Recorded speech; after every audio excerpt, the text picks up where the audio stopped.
खुशामदीद।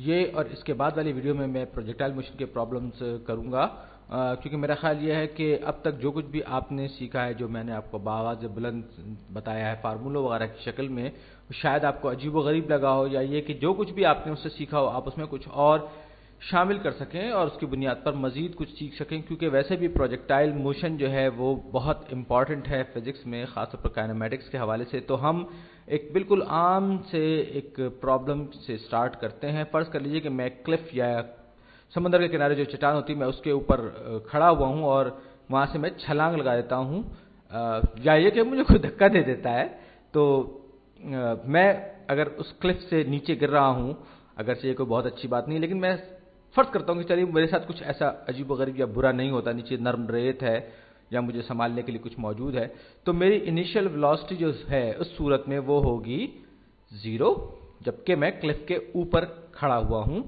क्योंकि मैं स्टेशनरी हालत में हूं कूदने से पहले की बात। और जब मैं जमीन से या यूं कहें रेत से नीचे आके टकराता हूं, तो उस वक्त टकराते वक्त मेरी वेलोसिटी जो है वो, या जरा पहले मेरी वेलोसिटी जो है वो 100 metres per second, 100 metres per second होती है। ये मेरी फाइनल वेलोसिटी है। तो अब सवाल यह है कि इस क्लिफ की ऊंचाई कितनी है जिससे कि मुझे गिराया गया है। तो अब मेरा ख्याल यह है कि अब हम वेलोसिटी में डायरेक्शन को भी थोड़ा सा अहमियत दें, क्योंकि अब तक हम वेलोसिटी को एक स्केलर की तरह से ट्रीट करते रहे, तो हम ये अस्यूम कर रहे हैं कि अपवर्ड पॉजिटिव है, डाउनवर्ड नेगेटिव है, लिहाजा अब मैं क्योंकि नीचे की तरफ गिर रहा हूं, लिहाजा मेरी वेलोसिटी वीएफ जो है वो -100 मीटर्स पर सेकेंड होगी। और क्योंकि आपको पता है कि यहां पर एक्सेलरेशन भी होगा, एक्सेलरेशन ड्यू टू ग्रेविटी, तो acceleration is equal to A is equal to G, जो कि -10 मीटर्स पर सेकेंड, क्योंकि मैं पर सेकेंड स्क्वायर, क्योंकि मैं बात कर रहा हूं डाउनवर्ड की।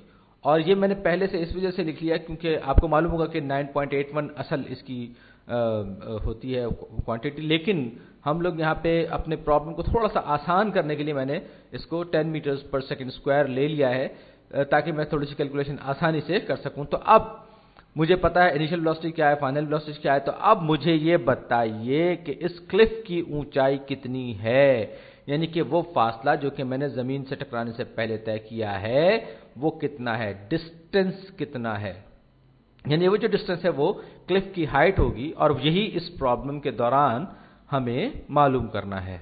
तो अब तक हम डिस्टेंस के बारे में, कौन सा फार्मूला है जिस पर हमने सबसे ज्यादा बात की है, डिस्टेंस या चेंज इन डिस्टेंस, बात एक ही है। डिस्टेंस बराबर होता है एवरेज वेलोसिटी वी, और जैसे कि आपने मिडिल स्कूल या एलिमेंट्री स्कूल में पढ़ा होगा कि एवरेज वेलोसिटी जो है वो इंस्टेंटेनियस फाइनल और इनिशियल वेलोसिटी का एवरेज होती है, उसको हम निकाल लेते हैं। बार उसमें डायरेक्शन नहीं आती, लेकिन यहां पर हम डायरेक्शन की भी बात करने जाए तो ये होती है velocity, average velocity times time, यानी मल्टीप्लाइड बाय टाइम। तो वेलोसिटी जो है वो बराबर होगी डिस्टेंस डिवाइडेड बाय टाइम, और इसको हम डेल्टा टी भी लिख सकते हैं, चेंज इन टाइम। बाज प्रॉब्लम्स, अक्सर प्रॉब्लम्स में हम डेल्टा टी, इसको मैं सही कर दूं, तो बाज प्रॉब्लम्स में हम जो है अक्सर औकात हम ये कहते हैं कि टाइम, इनिशियल टाइम 0 लेते हैं और फाइनल टाइम कुछ ना कुछ होता है, लेकिन बाज प्रॉब्लम्स में हमारे पास इनिशियल टाइम 0 नहीं होता, तो यहां पर ये डेल्टा टी हमारे लिए ज्यादा इंपॉर्टेंट है। बहरहाल एक और फॉर्म इसी इक्वेशन की है, d is equal to v a, average velocity times time.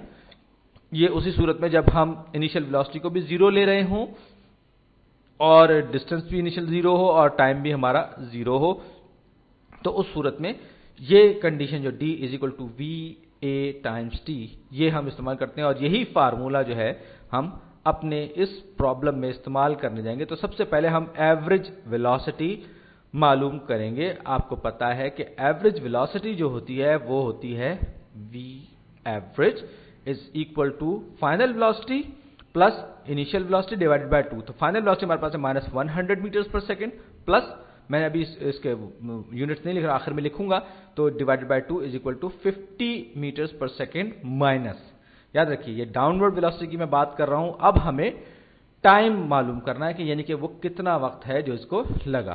तो अब टाइम के लिए मैं क्या करूंगा, टाइम के लिए मैं डिस्टेंस को डिवाइड कर दूंगा, या डेल्टा डिवाइड कर दूंगा, या यूं कहिए कि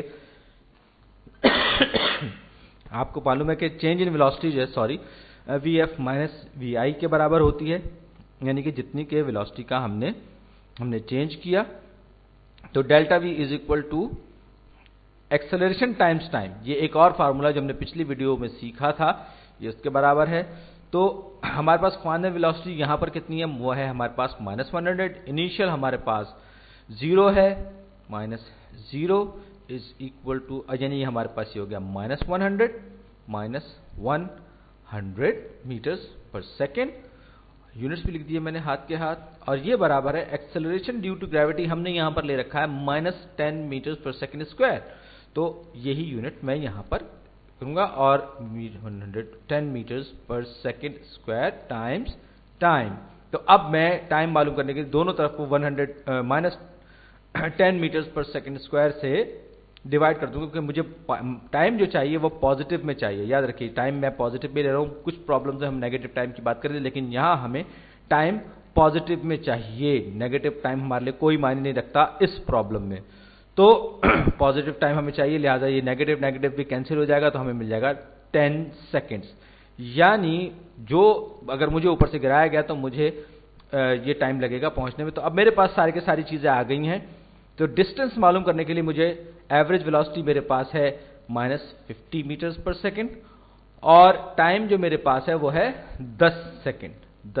तो मेरे पास ये बड़ी दिलचस्पी वाली बात है कि डिस्टेंस आप देखें नेगेटिव में आ रहा था, तो ये हो जाएगा -500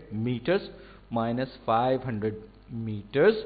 ये मेरा डिस्टेंस है जो कि मैंने उस क्लिफ की चोटी से रेत पर गिरने तक मैंने ट्रेवल किया, यानी कि -500 मीटर्स का डिस्टेंस है जो कि मैंने 10 सेकंड में ट्रैवल किया, यानी कि डेल्टा डी भी लिख सकता हूं मैं, चेंज इन डिस्टेंस।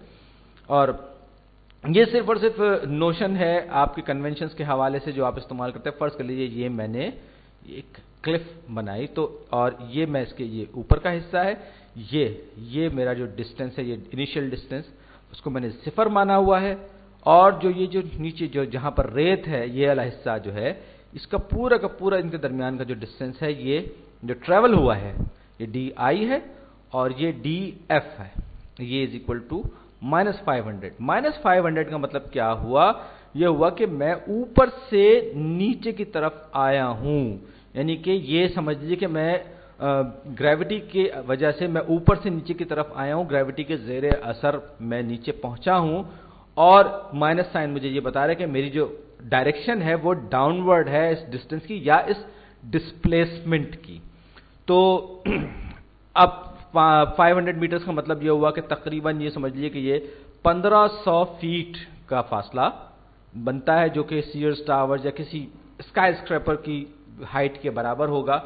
और जैसे कि वर्ल्ड ट्रेड सेंटर या सीयर्स टावर या एम्पायर स्टेट बिल्डिंग, या इस तरह की कोई बहुत ऊंची बिल्डिंग होगी, और अगर फर्ज करिए हवा में कोई रेजिस्टेंस ना हो और आप सिक्का, सिर्फ एक छोटा सा सिक्का भी नीचे फेंक दें, तो वो इतनी रफ्तार से, यानी कि 50 मीटर्स पर सेकेंड की रफ्तार से जमीन पे टकराएगा। और इसीलिए हम ये कहते हैं कि मैं आपको ऐसा कोई मशवरा नहीं दूंगा कि वो जो है आप उस सिक्के को ऊपर से नीचे फेंक दीजिए, किसी को भी नुकसान पहुंचा सकता है, किसी को मार भी सकता है। तो आपको खुद भी मोहतात रहने की जरूरत है। लेकिन बात सारी की सारी ये है कि ये जो मैंने एग्जांपल ली है आपको सिर्फ समझाने के लिए की है, और फिजिक्स में हमें इस तरह के बहुत सारे प्रॉब्लम्स मिलते हैं। और अगली वीडियो में मैं कुछ और प्रॉब्लम्स करूंगा प्रोजेक्टाइल मोशन के, जहां पर हम velocity, change in velocity, distance, acceleration, time, इन सब पर बातें करेंगे मुख्तलिफ तरीकों से, मुख्तलिफ अंदाज से। तो ये आपको जिस तरह का प्रॉब्लम हमने अभी किया है, इसी तरह के प्रॉब्लम्स हम अगली प्रेजेंटेशन में भी करेंगे। शुक्रिया।